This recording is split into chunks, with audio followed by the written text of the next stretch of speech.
The observation deck of the Kralveth warship hummed with the energy of a dozen alien species, all gathered to witness what they believed would be humanity's final humiliation. Joseph stood among the crowd, his fists clenched, watching Jessica step into the combat circle with the kind of calm that made predators nervous.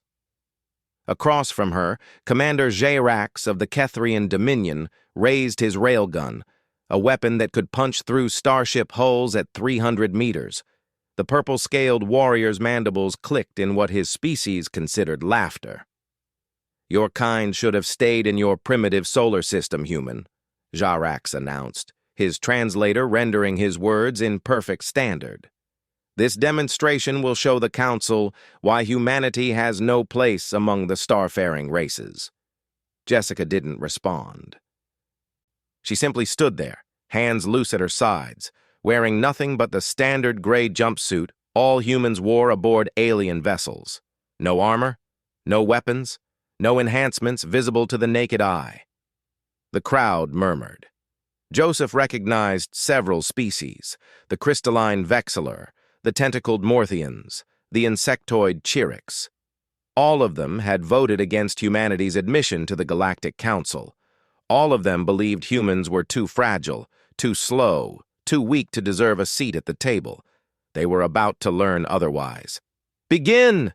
The arbitrator's voice boomed across the deck. Jarax didn't hesitate. His railgun sang, a sound like reality tearing, and the electromagnetic bolt screamed through the air at hypersonic velocity.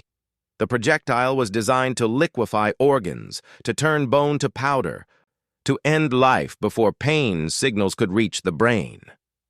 Jessica tilted. Just slightly. Just enough. Her right hand moved, not fast enough to blur, not impossibly quick, just precisely. Her fingers closed around the railbolt mid-flight.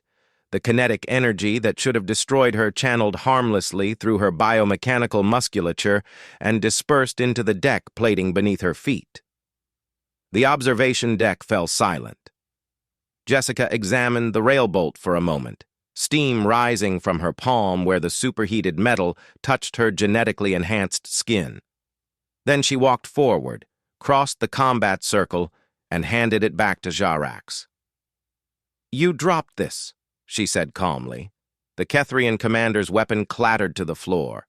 His scales had gone pale, a sign of shock in his species. "Impossible," he whispered. "No organic being can—" "Can't they?" Jessica interrupted, her voice carrying across the silent deck. "Commander, your people evolved on a low-gravity world. Your bodies are optimized for speed and range. Our people evolved on a death world where everything from the gravity to the bacteria tried to kill us every single day for millions of years." She held up her hand, the one that had caught the railbolt. The skin was already healing, the minor burns fading as her enhanced cellular regeneration kicked in. "We didn't just survive Earth," Jessica continued. "We thrived. We climbed to the top of the food chain not because we were the strongest or the fastest, but because we were the most adaptable. And when we reached the stars and found we were still too slow, too fragile, too weak," she smiled.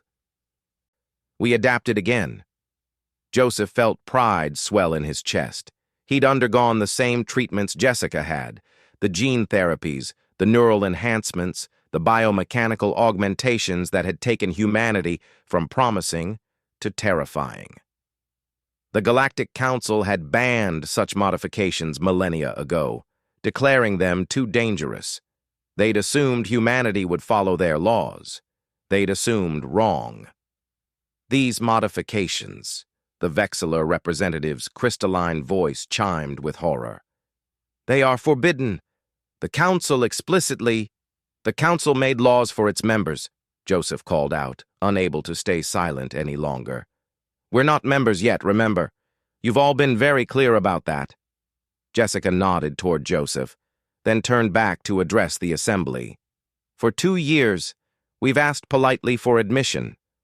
We've shared our technology, our art, our culture. We've proven we're not primitive. We've proven we're not aggressive. But you've rejected us at every turn because you think we're weak." She picked up Jarax's railgun from the floor where he'd dropped it. The weapon was designed for Kethrian physiology, massive, heavy, meant to be braced against their reinforced shoulders. Jessica held it one-handed like it weighed nothing. "Let me be clear," she said, her voice cutting through the shocked murmurs. "Every human you've met in this sector has these modifications. Every single one. We have enhanced strength, enhanced reflexes, enhanced durability. We can survive in vacuum for short periods.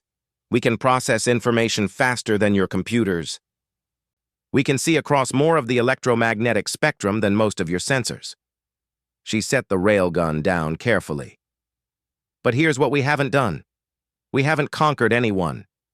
We haven't enslaved anyone. We haven't forced our way onto the council through violence. Because despite what you think, despite our capabilities, we still believe in cooperation, in community, in earning our place through merit, not fear." Jessica gestured to Jarax, who still stood frozen. "Commander, you're unharmed.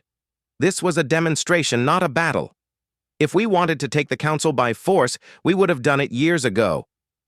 The arbitrator, an elderly Morthian whose tentacles had gone rigid with shock, finally found his voice. What are you asking for?" "The same thing we've always asked for," Joseph said, stepping forward to stand beside Jessica. "A chance. Judge us by our actions, not your assumptions.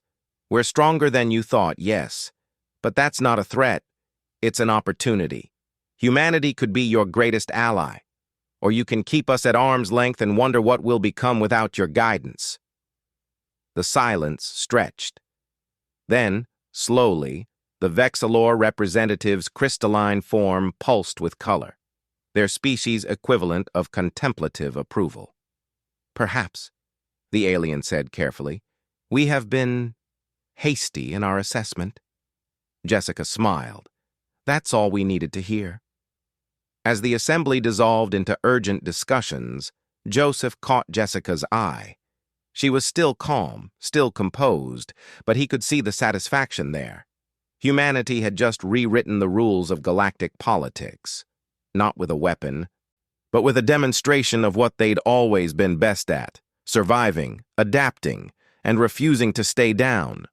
The stars belonged to many species now, but they would learn in time that they'd never belonged to any species quite like humanity,